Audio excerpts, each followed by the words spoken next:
We are slaying monsters. Don't let the ghosts and the ghouls disturb you, darling.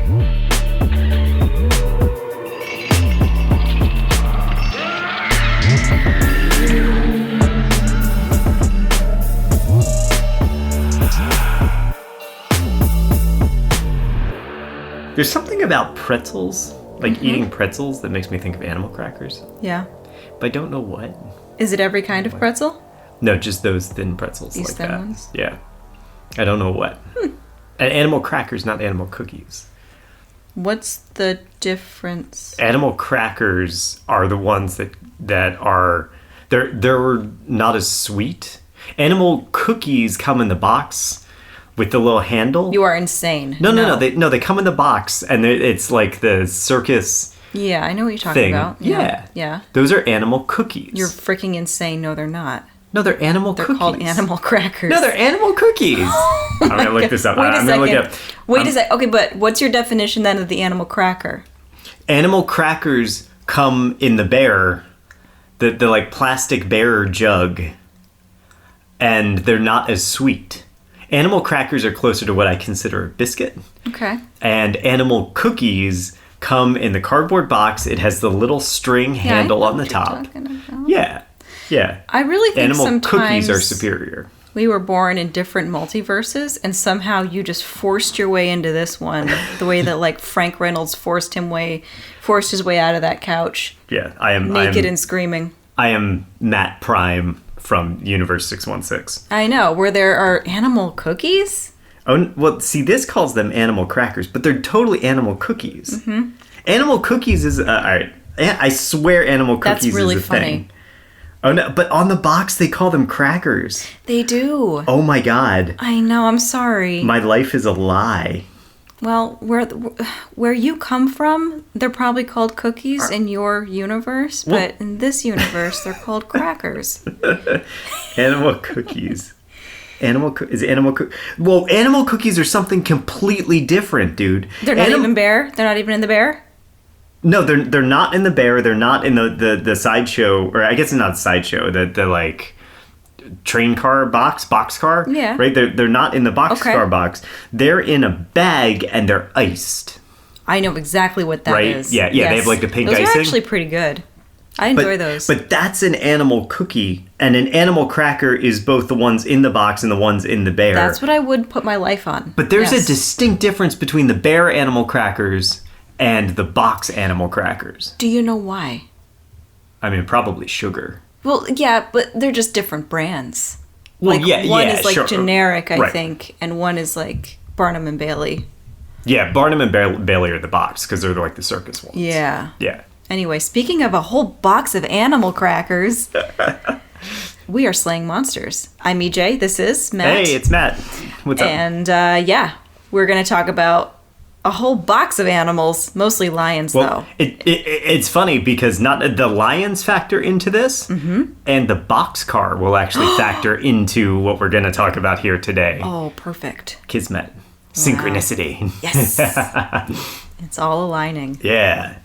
And we're just going to say up front, same way with the last episode, we're gonna talk about these deaths. There are quite a few deaths. We're gonna talk in detail about them.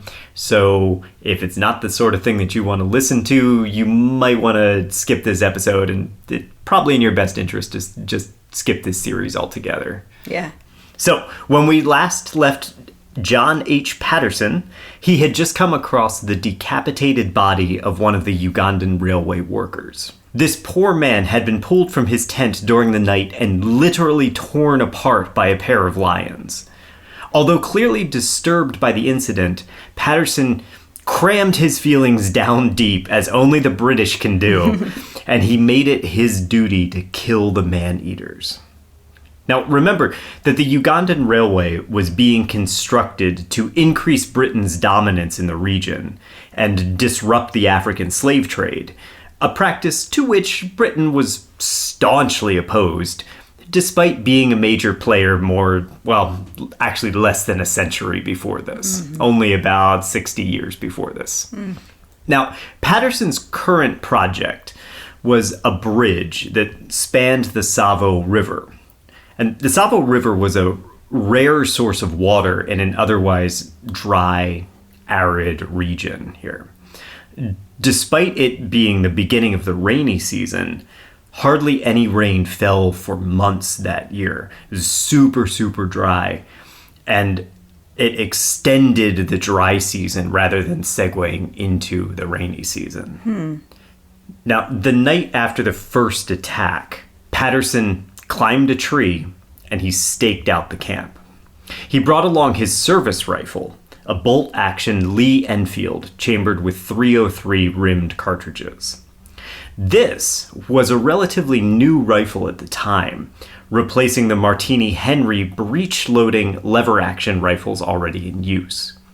And we talked about the difference in the last episode, where the porters and the caravans would come under attack from the native Nandi people, and they had to fire and then spend all of the time doing the lever action reloading. Yeah. Remember that? Right, yeah, it took time. Right. Patterson is using this new rifle. It has a magazine box. So it is capable of carrying 10 rounds at a time. The .303 cartridges it fired were some of the first smokeless powder cartridges, and it was known to be very effective for hunting deer, bear, and moose. So he's out there with a hunting rifle. Because remember that he wanted to bag a hippo, too. Oh, right, yeah. Yeah. This was such a popular rifle that even all the way up to the Korean War, they were still being modified into sniper rifles. Whoa. Yeah. Okay, so this thing was good. It's a good rifle. Right. I think I remember this scene in the movie, too, with Val Kilmer up in the tree. Almost everything, well, I shouldn't say almost everything. A lot of the stuff in Ghost in the Darkness is completely fabricated. I know. Because, okay, so Val Kilmer was Patterson. Michael Douglas was Charles Remington, who does not exist in this story at all. Oh, okay. Charles Remington was not in Tsavo, was not fighting the Lions. I don't know why they added him in there. Was he of the Remington gun? Charles Remington was not a real person. Oh. This is completely made up. The only Charles Remington that I found in my cursory search is an American entomologist known for studying butterflies, moths, who lived from 1922 to 2007. Oh. Looks like a pretty cool dude. Yeah. But no, the Charles Remington from the movie is completely made up. Okay. Not real. All right. Yeah. Well, I think the most real thing then is Val Kilmer getting up in that tree with the rifle, which I think is seared into my memory for some reason. Well, there's a couple other things that are real that we'll talk about in a second. So anyway, Patterson, he climbs a tree, right? Yes. And he also takes a double-barrel 12-bore or 12-gauge shotgun with him. And the British say 12-bore, we say 12-gauge. It's the same thing. I don't have any further information on this gun other than it was double-barrel. And so he loaded one barrel with ball and one barrel with slug. Meaning one's scatter shot, one's solid shot, right? Okay. Thus armed and posted, he continued his vigil as the sun set over the camp. This is the very next day after the first murder. Now, initially, he heard lions roaring and then silence for the next 2 hours. He's just sitting in this tree at night, probably getting chewed on by mosquitoes, right? And then 2 hours later, the still of the night is broken by screams coming from a different camp. Oh my God. Half a mile from his position. Because the lions took a victim in that camp. Jeez. Remember, there's 20,000 people working on the railway line. You had camps spanned across 8 miles on both banks of the Tsavo River. This made it almost impossible for Patterson to predict where they were going to strike next. In subsequent nights, he even tried to tie a goat to the base of his tree, the tree that he was hiding in, like that scene from Jurassic Park, yeah. Right? Yeah. Tied the goat to the base of the tree, thinking that would like lure the lions in, and then he could just pop a shot off at them. Yeah. That night, it began to rain.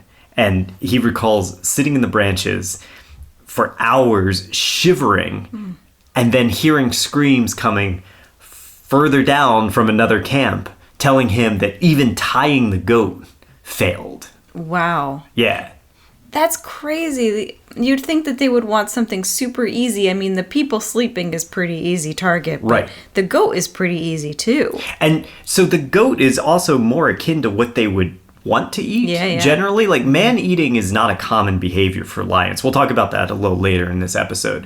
But generally, cats, big cats like that, they don't like to eat us. There's not a whole lot of meat on us compared to like a goat, which is really good meat. A good amount for your good bang for your buck when it comes to the meat. Right. Right. Yeah. And the thing is, the workers started seeing this and started seeing how the lions almost had this like supernatural evasion of Patterson's plans, right? And the workers' intense fear of these lions took on this air of like awe and an almost dogmatic reverence. Oh, of course. Of course, right? Yeah. I mean, they just keep avoiding everything that this guy does. It's like your worst nightmare come to life. Yes. And of course you're going to supernaturalize it, for lack of a better... Right. I made that up. But it's like, you're going to make it larger than life. Mm-hmm. It's breaking through the barriers of fear into reality, and it's just... Yeah, it must have been terrifying your imagination for them. into reality. Yeah. Yeah. Patterson writes in his account, their methods then became so uncanny. He's talking about the lions here. Their methods then became so uncanny, and their man-stalking so well-timed and so certain of success that the workmen firmly believed that they were not real animals at all, but devils in lion's shape. Many a time, they solemnly assured me that it was absolutely useless to attempt to shoot them. They were quite convinced that the angry spirits of two departed native chiefs had taken this form in order to protect against a railway being made through their country, and by stopping its progress to avenge the insults thus shown to them. Whoa. So they built this whole mythology around these lions, that they were these two dead chiefs who had come back and possessed these lions, or come back in the form of these lions. Yeah. To remember, we talked last time about the iron snake cutting across the countryside to drink from Lake Victoria, right? Yeah, that prophecy. That prophecy in the workers' minds. These lions were fulfilling that prophecy. And you begin to understand why I consider this like cryptids. Yeah. Right? They seem like they are cryptids. They seem like they're supernatural entities. Oh my god, if they had never been caught, they would be in mythological lore, probably. Precisely. Lions, as we mentioned previously, should not naturally be man-eaters. The naturalist Martin Johnson, who spent an extensive time in Africa, writes, lions enjoy zebra and giraffe meat best of all, but human flesh does not generally appeal to them. But the thing is, lions are opportunistic and they're habitual. Honestly, it's not even lions. Cats in general. Opportunistic, habitual. Think about house cats. Totally. Totally, yeah. And like every night, we've got Yotes Man perched at the kitchen threshold watching the dishwasher because he thinks that he's seen mice come out from under there. He probably saw a mouse come out from under there. Yeah. I mean, that's very common cat behavior, that you catch a mouse or some type of prey one day, and then you continue to stake out that place that you found the mouse for weeks afterward. Mm-hmm. Because the cat's hunting behavior consists of stalk, wait, pounce, right? That's their whole methodology. They stalk their prey, they wait for their prey, and then they pounce on it. So they observe their quarry and they learn its behaviors and its movements, its routines, all of that. After that, it's practice and repetition. Stalk, pounce, you succeed or you fail, and then you try again. you iterate, right? They're constantly iterating as they go. In Africa, I always find that, like, with the migration patterns and with the way that herds move, it's more of a challenge, I think, for lions, because I don't know, I'm guessing, but I think that, like, a herd of antelope aren't going to sleep in the same exact place every single night, because I think that would be really dumb, and, like, like they would just be easy to pick off. Maybe? Yeah, we'll in the next episode, we're going to get really, really deep into lions and Tsavo lions in particular. Not the man-eaters, but the Tsavo lions just that live there. Talk about their hunting patterns, their hunting strategies. Okay, cool. Really deep into that. Okay. But yeah, you're right. So, you know, this is the rainy season after a dry season. But animals are behaving differently because it's still a dry season. It's a very, very dry summer in this region. And so everything's just a little bit out of whack. A little bit. Then you have 20,000 people who honestly weren't there last year, are now there, and they're making themselves accessible. They're there every night in the same place. Every night. I mean, you know, they're mobile camps, so they're sort of moving a little bit at a time. But it's really like you set up camp, you're there for probably 2 or 3 months. Then you move, you know, half a mile down the road. Then you set up again. That's not very, a lot of movement. Yeah, totally. Yeah. Yeah. So throughout this whole process, the Tsavo lions are Tsavo Maneaters specifically. These 2 lions are learning how to become man-eaters. And they have thousands of human bodies to practice on. Now, lions, like most cats, they really prefer to hide and stalk their prey for a while and then make a quick run and pounce, right? Because lions are big. Talking 200, 300 pounds. So they can't really keep up sustained chases for very long. This isn't like a cheetah, which will actually run down the prey. I actually thought lions were heavier than that. Well, the Tsavo lions are a little bit lighter. So I'm talking specifically about the lions in this region. Got it. Yeah. Okay. You see this stalk, wait, pounce behavior because lions don't want to chase, right? Yeah. Yeah, they just can't keep up with prey that are gonna run away from them. So what's most fascinating to me is the way the Tsavo Maneaters hunted.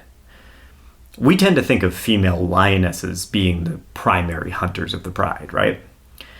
That's like the stereotypical image that big males lying in the shade, chilling, you know? Yeah. And the females are off doing the kills, right? But research from Carnegie sheds some new light on male lion hunting behavior. And this starts to factor into what was going on in the Tsavo region at the time. In a 2013 paper published in the journal Animal Behavior, a team led by Scott Laurie and Greg Asner go into great detail about male lions' hunting strategy. While lionesses have what they call their large view sheds, they like to have basically big open ground where you can see everything. Male lions tend to prefer hiding in dense vegetation. The female lions are cooperative hunters. So 2 or more are going to stalk something and then attack it and bring it down. But male lions are solo hunters, and they like to employ these surprise sneak tactics. The Tsavo males, in particular, are very adept at hiding in the brush. One of the most famous aspects of the Tsavo Maneaters is their maneless appearance. Generally, male lions have these like big, bushy manes that we all know so well, right? And those manes, they'll shed throughout the course of the season, but they're always present. Just maybe not as full throughout the entire year, right? Like our old cat Crackers. Like Crackers, yeah. He would actually get a big bushy mane in the winter. Yep, he always had a mane, but it was always bigger in the winter. Right. Yeah. But Tsavo lions, and I'm talking about like all the lions in the Tsavo region, in this area, they lack that mane. Oh. Yeah, all the male lions in that region lack the mane. Really? Yeah. Do we know why? Why do you think? There's 2 reasons. Maybe because of some kind of a genetic disposition, like it's a breeding thing, like maybe some inbreeding, and they're all along that same line, or... Not exactly. It's useful. It's useful to not have a mane. To not have that big bushy mane. Because it's hotter there and drier? That's one of the reasons. Yep. Okay. Yep. Very hot and dry in the region. So a big full mane is going to be insulating and it's going to make the lion overheat. Okay. Yeah. The other factor is the vegetation in the area. Tsavo, you might recall from our last episode, is known for very dense, thick, spiky acacia bushes, which would be difficult to traverse with a big mane around your neck. Remember those wait-a-bit bushes that are full of these long thorns and stuff? Yeah. If a lion had a big mane like that, they would have a lot of trouble trying to navigate through them without getting caught. Yes. Now, the Field Museum also postulated that shorter manes might be linked to higher testosterone, which would explain these males being so much more aggressive. So the way that they looked Yes. was pretty normal for that region. It was. Okay. Yeah. We like to kind of contextualize that as being like, oh, these weird lions without their manes, but they were actually just standard lions from Tsavo. Huh. You see this again in the Mufui lion, also was lacking a mane. Yeah, the Mufui lion might have been the largest man-eater on record. It's 10 feet long. I saw this in the Field Museum in Chicago. It's really cool. 1991, it went on like a killing spree. And it was ultimately brought down and is in the Field Museum. And that's most famous because it had a bag that it liked to carry around. Oh, that's so funny. Yeah, so if you go see it on display in the Field Museum, you see the lion, and they actually have the bag there with it, too. It carried a bag around. Yeah. That's kind of cute. That's so cute. Yeah, and it's 10 feet long. Yeah. That's horrifying. It's big. It's a huge lion. That is scary shit. Yeah. Okay. This is the Tetrapod Zoology blog by Darren Naish. Darren Naish is the shit. The lion entered the woman's hut during the day and removed a bag containing her laundry. It took the bag to the center of the village, dropped it, and stood over the bag roaring. Remarkably, the lion carried the bag about the countryside, leaving it at different locations and sometimes playing with it. Yeah. Oh my god. Yeah, so it took this laundry bag from one of the villages and just carried it around with it. That is really cute. I know. Oh. I know, it also killed a bunch of people. That's not so cute. Man. Yeah. The paradox. I know. So, back at the railroad, workers, they're unaware of the lion's skill at hunting in the underbrush, right? So, in order to protect themselves, they thought this would be effective, they took all of these spiky acacia bushes, these wait-a-bit bushes, and they start building makeshift thorn fences around their camp. So they surround their camp with these big spiky bushes. Not a bad idea. It's a great idea until you realize that the Tsavo lions in that region are adept at hiding in acacia bushes. This is their country. So likely all that they were doing was setting up more terrain for the lions to hide in and drawing them to the camp. Yeah. You're taking what's out in nature that they've adapted to for hundreds and thousands of years. Yes.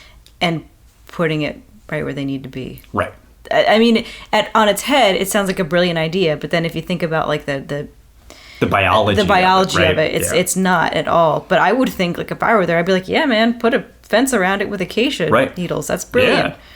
They started burning bonfires all throughout the night, and they constructed this sort of chime out of old oil cans that they hung from a tree branch. And every night, there was a watchman who would pull on a rope and rattle the cans together periodically. Like once an hour, he would rattle the cans all throughout the night. Oh, God. And it must have been terrible sleeping because you're terrified anyway, right? And then you hear that rattling. This works for a while, keeps the lions at bay. But by April, about a month after the deaths began, I think it became less of a deterrent and more of like a dinner bell. Oh, yeah. So because now you have these thorn bushes that the lions like to hide in. You're ringing a bell, and at first the lions are going to be like, whoa, that's weird, but remember that lions are habitual. So they start hearing that every night. All of a sudden, it's not so scary. Right. Nothing bad happened with the dinner bell. Exactly, yeah. So one night, after hearing a strange noise, the hospital assistant in the camp opens his door to his hospital hut, only to be greeted by a Tsavo Maneater staring him down. He opens the door and there's a lion outside his hut. Oh, God. Just kill me now. It pounced at him, and he fell backward, and he knocked over a table of his medical supplies. They're all in tins, and the rattling tins and the like breaking glass and all of that scared the lion, which retreated away from him, but instead went for one of the tents in the camp and tore into it. Oh, wow. This is a patient tent, so there are people sick there, probably with sleeping sickness. The lion grabs one of the men from inside the tent and drags him through a hole in the acacia fence. Leaves 2 other men badly injured in the tent and trapped as it collapses around them. Oh my God. Needless to say, Patterson decided to move the hospital closer to his camp. Mm-hmm. Whoa, that's really scary. Yeah. Yeah. Oh my God. And you surrounded your camp with these acacia thorns. You think they're going to keep the lions out, and then you see one just like run through a hole. So what do? They're like, oh no, there's a hole in the fence. Let's plug it with more acacia bushes. Mm-hmm. Patterson, still determined to bring these lions down. So the very next night, he sets himself up in the ruins of the hospital site. But once again, the lions refuse the bait, and they attack the new hospital instead. Oh my God. This time, one of the man-eaters leapt over the thorn fence and grabbed a water carrier, meaning like someone who carried water from place to place. This attack took place in full view of a raging bonfire and was accompanied by the screams of the men around the bonfire who were still fucking awake. Holy shit. This is now, I believe, the first time that the lions actually attacked when people were up and about. They're getting pretty bold. Yeah. And they don't attack the same place twice. Not generally, no. Okay. I mean, they attack the mobile hospital twice, but in different locations. See, that's what I mean. Like, they're willing to move around and attack different locations. Yeah. That's interesting. They're habitual, but in an interesting way. Yes. Yeah, it's still interesting. I don't know exactly why they didn't strike the same campsites twice. Yeah. Like, just go from tent to tent, maybe, other than maybe there was more activity there after that. Yeah. I don't know how much Patterson was, like, playing catch-up as opposed to trying to get ahead of them. And, I mean, also, like, who knows where they were sleeping, where the lions were sleeping. You know, you have 8 miles of camps. Could be anywhere that you could hit. Yeah. Yeah. Just as a side note here, a recurring theme in Patterson's account of all of this is to refer to the workers only by their job descriptions. That's why you get like water carrier, hospital assistant instead of names. There are very few names in this story. Okay. The other way that he would refer to them is by either their dialect or their religion, like the Swahili or the Hindu or something like that. Very few people in the narrative are given a name if they're not white. This is obviously a side effect of the times, but it's also kind of an insight into the view of the world that Patterson held. The casualties, generally speaking, were all workers, not white people. So Patterson didn't really need to bother his readers with unnecessary details like the victims' names. So unfortunately, as I go through this story and I start to say names and things, I will often just refer to them as water carrier, hospital assistant, porter, like that sort of thing. Because he didn't bother to do it. We just don't know. Yeah. And so a lot of the victims here are just nameless and forgotten. That's sad. Yeah. We do have Sing, though, which is interesting. Sing, yeah. Yeah. I don't know what Sing did and why Sing got a name. So, back to this night of terror. Yeah. The lion hops over the fence, grabs the water carrier, gets him by the foot. Okay. Remember, there's guys around the bonfire screaming at this point. The lion drags the water carrier out into the firelight. And the water carrier is able to get a hold of a tent rope, but the lion keeps tugging on him and tugs hard enough that the rope snaps and comes undone from the tent. Then the lion grabs him by the throat and shakes him a few times and probably broke his neck. Like a dog shaking a groundhog or something like that. Yeah. Still holding the now dead man, the lion scampered around the perimeter of the camp, like looking for some place where it could run through the thorns. Because remember, it jumped over the thorns to get in. So it didn't quite like going through those thorns. Well, I think they were solid enough. Okay, yeah. But so it's running around trying to find a place where it can force its way through, dragging this dead body the whole time by its throat. Oh, God. Finally, it finds a gap and it charges through, leaving a trail of torn clothing and pieces of flesh hanging from the spikes of the bushes. Jeez. Patterson and medical officer Dr. Brock follow the pieces of the dead man. They find the man's skull and part of his hand 100 yards away. So they salvaged his ring and the teeth from his skull and sent them to his widow in India, which I guess was kind of meant to be a gesture of kindness. But it's also kind of like, hey, so here's all that's left of your husband. That is really fucked up, man. It's just bad. Is this about the time where these poor guys start to kind of say fuck this and go away? Like start running? I would. That time is coming. Okay. But not yet. Braver people than I. That time is coming. All right. They move the mobile hospital again, and they build a stronger and taller thorn fence around it. Again, this whole act is probably just putting up more cover for the man-eaters to hide in, but they don't know it. That day, after they move the mobile hospital, after they build the higher fence, there's an attack in broad daylight where the worker was only able to survive by scrambling up a tree and waiting until the lion got bored. Oh my God. The lions can climb trees though, right? They can. They can also jump about 12 feet in the air. The lion just was like, Just didn't feel like you're it. not worth it. There is easier prey elsewhere. There's easier prey, right. At this point, Patterson figures, okay, they're targeting the hospital predominantly. And so he sets up his most elaborate trap yet.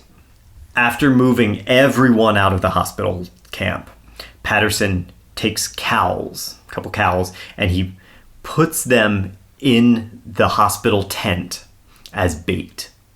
And he hides himself in a train boxcar with the medical officer, Dr. Brock. Dr. Brock had also been stalked the afternoon before this trap is laid. Now, train boxcars, like the ones that animal crackers come in, they have these sliding doors, right? So they hide out in there.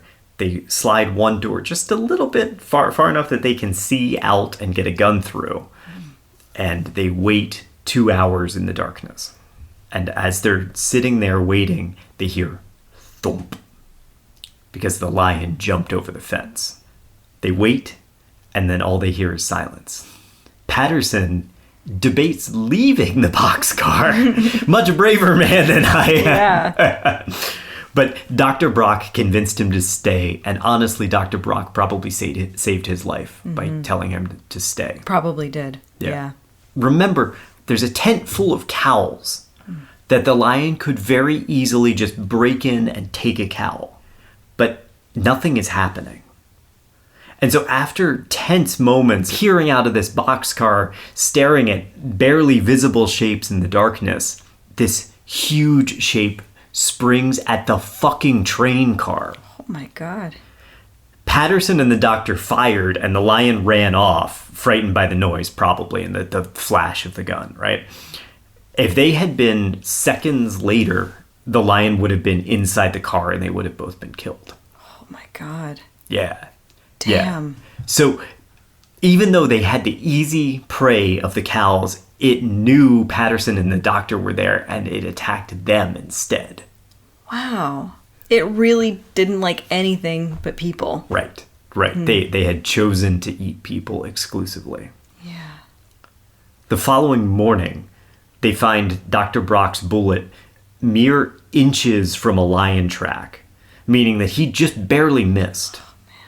Patterson doesn't find his bullet, and he thinks it probably actually ended up in the lion. But if he's right, that means that he shot the lion with this gun that was used to hunt like bear, and the lion shrugged it off and ran away. Yeah. Oh man. It's interesting to me that the lions only attacked the hospital, or not only, but they sort of became interested in the hospital. Right. And like it's interesting, like psychologically, that like maybe I'm making them smarter than they are, but they're certainly going after the most vulnerable of the group. Very true. They seem to know. It's a great insight. Yeah. Yeah, they are. I mean, they are clearly targeting the easiest human prey they can. Yeah. Right? Now, this wasn't the first time that the Maneaters had been foiled in their attacks. Patterson described one occasion where an Indian trader was riding a donkey to camp one night. He'd taken oil tins and tied them together with a rope and thrown it over the donkey's shoulders like saddlebags. He was literally just bringing them oil, okay? Out of nowhere, a lion sprung from the bushes and knocked him off his donkey. It got its claws in the poor donkey and was about to pounce on the trader, who was still like shaken up, trying to get his bearings, trying to figure out what was going on. But the lion got wrapped up in the rope connecting the oil cans, and like a cat in a ball of yarn, the tins kind of started clanging together, and the lion panicked and ran off, leaving this man and his wounded donkey. Oh man, no, this wasn't one of the Maneaters, was it? It was. It was a Maneater. Okay, sorry. Yep. Yeah, they hunted not only the camp, but anyone who was coming in and out. And you had traders and supplies coming into the camp, of course, right? Mm-hmm. There was also an instance of a lion tearing into one of the tents, only to take a mattress instead of a person. Missed the person, grabbed the mattress instead. Then there was another instance where a lion made off with a bag of rice. Which we laugh about. I'm sure that these were terrifying at the time. Yeah. This is your must-needed comic interlude in a series of horrible... Yeah. Honestly, that's why I put it in there. Well, no, it's interesting, though, that they're not... It's funny because they seem really smart, and then they also seem like, not even dumb. It's just like this blind desperation that sometimes leads them to making very bad decisions. Excellent observation. Okay. Yeah, that blind desperation we will talk about in the future as we start to talk about their motivations. Okay. The lion attacks calmed down for a little bit after the boxcar incident, but Patterson never gave up the hunt. He and the workers during this downtime constructed an elaborate trap designed kind of like a wild game live trap. There were two compartments, one for a human that was built with iron railroad ties and that were bound together like a cage. Okay? And this was connected to a second compartment that was big enough for a lion to enter. This compartment contained a spring-loaded trigger on the ground, which would release a sliding door which, when stepped on, trapped the lion in the compartment. And this was actually in the movie. I don't know if you remember this. I do remember this in the movie, yeah. So if you were in there, the only thing that separated you from this man-eater was a fence of iron bars. And the idea was that whoever was stationed inside the cage could fire on the lion, which would be trapped and unable to escape. That's how the plan was supposed to go. Despite the ingenuity of the workers, they had no way of drilling through the iron railings to attach chains to the door. So Patterson hit upon the idea of shooting them with his Lee Enfield rifle, and the .303 caliber bullets punched holes straight through the iron without complaint. Now remember, Patterson didn't find his bullet that night, which means that it might have been inside the lion, and this bullet was strong enough to penetrate an iron rail. Yeah. Now initially, Patterson uses himself as bait in the trap, and he describes it this way. For the first few nights, I baited the trap myself, but nothing happened except I had a very sleepless and uncomfortable time and was badly bitten by mosquitoes. Poor guy. But this short respite doesn't last. The workers, having regained a little bit of bravery, because the lions have slacked off a little bit here, the workers are sleeping outside. It's still super dry. It's getting really hot. It's hard to sleep in the tents, but they were sleeping in the tents because they were so terrified of the lion attacks. Now they're starting to sleep outside again. And late one night, a crash in the thorn fence alerts them, and they start screaming and throwing stones at that spot, at that sound. Shredding through the acacia bushes, a lion explodes into the camp, grabbed a man, and drug him away screaming. Not even 30 yards from the camp, the two man-eaters messily devoured their prey, ignoring the screams and the gunshots that the men fired after them. Oh my God. Yeah. That didn't even deter them. Didn't stop them. Nope. 30 yards away. Well within gun range.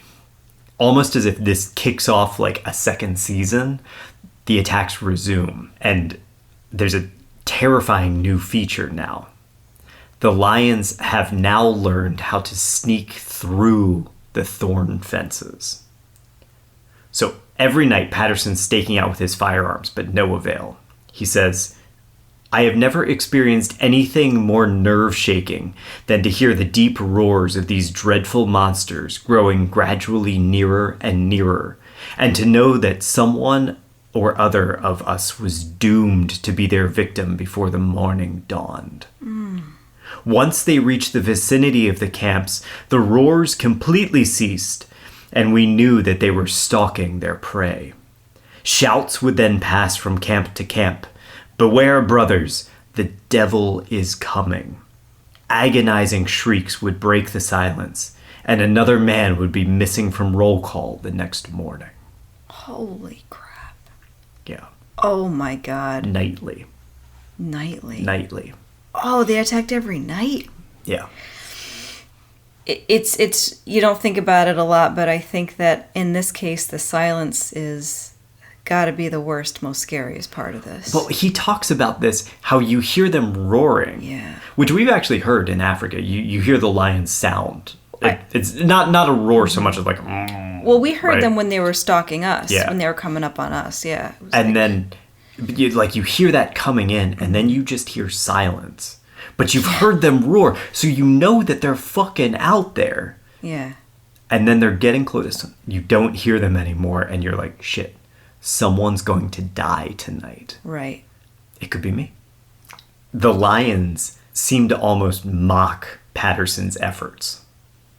Once, they even brought a kill within earshot of his tent, and he searched through the darkness for them, but all he heard were the sound of crunching bones. Holy shit. Yeah. Man, floodlights would have been nice. There would have been. Yeah. They would not have had electric lights at all. Yeah, It was all fire. That's Yeah. perfect for the lions. Yep. So every morning, Patterson, he gets up and he follows the blood trails, hoping in vain to find like the den of these lions or something like that. Maybe even find them sleeping, right? But he always loses them because the underbrush is so dense. This is that region again. He describes one morbid incident, coming upon a dying man who got stuck in the thorn bushes. Remember, these thorns are like 2 inches long sometimes. The lions couldn't get him clear of the camp, so they just abandoned him to die, trapped in what was like essentially barbed wire. Oh, God. Yeah. Oof. At his wit's end, Patterson wrote to District Officer George Whitehead, who had been overseeing the police for the railroad company. And Patterson implored him, please come to Tsavo and bring soldiers. But before the district officer could arrive, the workers had finally had enough. On December 1st, 1898, a total work strike was declared, and the majority of the workers fled camp. Whoa. All further work ceased, and there was only one thing to do: hunt the lions. Yes. All work ceased. Workers struck. A bunch of them just up and left. They stayed a lot longer than I thought they'd stay. Yeah, remember, this started in March, so they stayed through December. Now, the lions weren't hunting every single night throughout that entire time. There was a period where they stopped hunting. But when they hunted, when they were in that hunting season or whatever, they could hit every night in a week. Yeah. Yeah, and I think that when you go to Africa, you're probably told, okay, there's, just like in India, there are predators. Like, yes. You're going to probably see some stuff go down. It's expected. Like, sure. We're going to do our best to keep you safe, but this is what's going to happen. This is something else altogether, though. This escalated. Yeah. And yeah. Absolutely. Again, the Maneaters show this almost supernatural foresight. I'm not saying that they're supernatural, but when we're talking about the way the workers, the way even Patterson sees them, it is almost this supernatural predestination to look into the future, right? On December 2nd, a day after the strike, a porter went to Tsavo to pick up Whitehead and Abdullah, who is his sergeant, okay? But the train wasn't there. Instead, one of the man-eaters was stalking on the train platform. The porter, being a wise man, went back to camp. He was like, yes. No way, dude. No. And think about that. Like, so, you have the train and they're building the rail as they go, right? So you can take the train back and the lion is just waiting on the platform. The train's going to roll up and the lion's like, oh, delivery, DoorDash. Exactly. Right? Yeah. Oh, man. Yeah.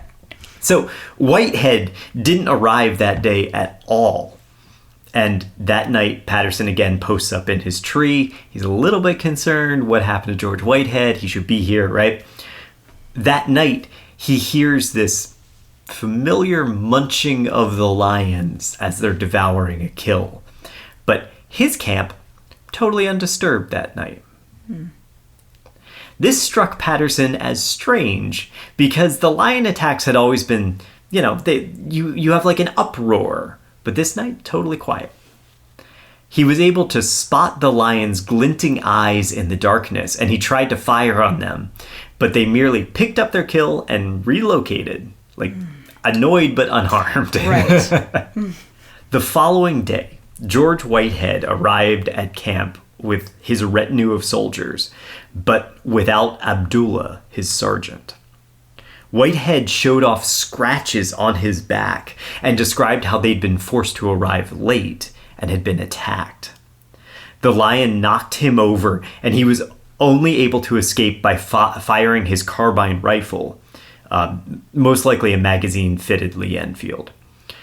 Leaving Whitehead scratched but otherwise unharmed, the lions grabbed Abdullah instead and dragged him away into the brush. Patterson quickly deduced that this was the man who had been eaten near his position the previous night. Oh my God. Yeah. That's why they didn't attack the camp, because they had these people just like walking through the underbrush to get to them. Oh, man. You would think that they would have arranged some kind of a security detail to get them safely to camp or something. The camp had no security, though. Why couldn't they just grabbed whoever was there and said, we're going to be strength in numbers? And No. Understand, George Whitehead showed up with fucking soldiers. Oh. He showed up with a group of soldiers. The lions attacked the soldiers, killed the sergeant, and nearly killed George Whitehead. Yeah, so it doesn't matter then. It doesn't matter. It doesn't matter. And wow. At this point, Patterson and the workers, the police, because they had the railway police, they fired on these lions frequently enough that the lions aren't even scared of gunfire anymore. Because it doesn't matter. It doesn't hurt them. Like, it doesn't matter at all. Again, remember that habitual stalking. Yeah. They were ringing their makeshift bell. Initially, it scared the lions off. Then it stopped. Initially, the lions were scared of gunfire. Now they're not. Yeah. They're learning that gunfire doesn't matter. Doesn't hurt me. No, it certainly doesn't. Yeah. That night, Patterson and the other soldiers take up posts all over the camp. Most of the workers are gone, remember, so it's mostly just soldiers. Some are set up in trees. 2 of the soldiers are set up inside the lion trap, on the human side of the lion trap, with their Martini Henry rifles. For hours, no sounds can be heard, save for the night noises of Africa. Then a clang reverberates throughout the camp.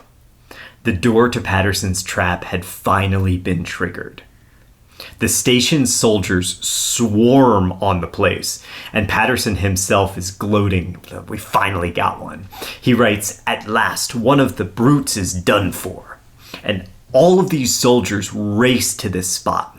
But the soldiers in the trap are so close to the lion, it's got this reputation, and it's pissed as shit, right? It's panicking in this trap. So it's thrashing all over the place, right?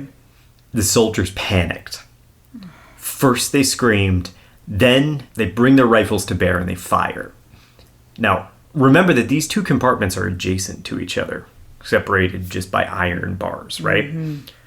Close enough that if you put your muzzle of your rifle through it, you could have actually touched the lion. Yeah. But terror is a hell of a thing, and all of their shots went wide. Patterson describes this, saying, "When at last they did begin to fire, they fired with a vengeance, anywhere, anyhow. Whitehead and I were at right angles to the direction in which they should have shot, but bullets came whizzing all around us." So just firing everywhere. Oh my God. Panicked, right? Complete panic. What they did manage to do is cut several shots through the door of the cage, enough that the lion could break through and flee back into the wild. Oh. Yeah. Oh. So the lion escapes from the trap. Ooh. The lion, however, leaves a blood trail, meaning that they finally actually wounded one of the man-eaters. Patterson and the soldiers tracked the blood for 3 days and came up with nothing. Finally lost the trail in the bush. Dejected, they gave up their search, and Whitehead and the soldiers departed because they had other obligations. So they left Patterson to try to stop the lions on his own.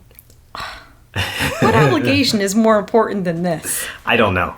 It's possible that he was just fuck this, yeah. I'm out. I've got a really important thing going on. Yeah, he's so I got dinner plans, gotta wash the dog. Yeah, big stuff going on. Did they know how many lions there were? Yeah, they did. They knew that there were 2. Okay. Mm-hmm. Okay. Yeah. So it is with Patterson's final showdown that we will pick back up for the conclusion of our series. Ooh. The final countdown. Damn. Yeah, man. That is really messed up. Mm-hmm. Okay. Well, I'm interested to learn, I guess, kind of what was physiologically going on with these lions. Yeah, we'll get into it. We'll talk all about it. As much as you can into their psychology, and what they were. Well, what we have, obviously you're not going to like psychoanalyze an animal, particularly a dead animal, right? But what we have are, oh God, call in the Fox sisters. Yes, exactly. No, what we have are decades of behavioral analysis of lions, particularly lions of that region. And we have the biology, physiology of these two lions in particular. And we can kind of compare, contrast, say, okay, these are probably the reasons why they turned to man-eating, why they were aggressive, why they were hunting the particular places they were, like the as you said, the hospital camp, that sort. So we'll get into all of that in the next episode. We'll talk very, very deeply about all of the supposed motives of these lions. And again, luckily, we have the bones and we have the hides of the lion. So we actually have a lot of information about them. Cool. And they're a source of research even to this day. Yeah. I can see that. Yep. Yeah, I can see why. Oh, that's scary. I know. That's really scary. Yeah. You don't realize until you actually start to read his account how many people died as a result of this. Yeah, and I bet the PTSD must have been real, like especially Patterson. Patterson. Not Robert Pattinson, but No, not Robert Pattinson. Patterson. Yes. Yes. The PTSD he must have suffered after. I would be terrified. I don't know. The dark. Again, like he's just he writes very Britishly, so everything's kind of matter of fact about his accounts. You know, they would, especially then. Nobody would talk about that. But it's definitely God. It must have affected him. It must have. And I can't even imagine the poor workers who were just sleeping there. Some of the workers actually built platforms above the ground that they could sleep in, like trees and stuff like that. Smart. So they wouldn't have to sleep in their tents because they were so terrified. It could have been anyone every night. It really could have been anyone. That is horrible lottery to play. I know. Yeah. Yeah. Yeah. Not the result you want to get. Hell no. Oh my God. Well, there you go. Yeah, I guess yeah. that's it for now. But until then, do not get attacked by lions. Do not just get don't. it. Just choose not to. Just don't. Yeah, that's good advice. It's a good goal. Generally good advice. Instead, find yourself some lion animal crackers. Or animal cookies, if you prefer the animal cookies. The frosting is good. The frosting is good? Yes. Boxcar cookies are where it's at, though. Yes. Boxcar crackers. They're crackers. Yes. It blows my mind. Yep. Well, you're in this universe now. I'm sorry. You gotta live in it. Yeah, I'm headed back to my universe for 2 weeks. Okay. Cool. All right. Thank you, everyone. Thanks, everybody. Thanks for listening. Be safe out there. Bye. Thanks for listening to Slaying Monsters.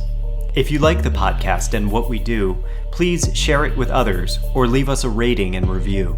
For questions, suggestions, and other feedback, reach out to us, slayingmonsterspodcast@gmail.com, and stay up to date by following us on Instagram @slayingmonsterspodcast. Your support helps us grow, and we are truly grateful to have our listeners and community.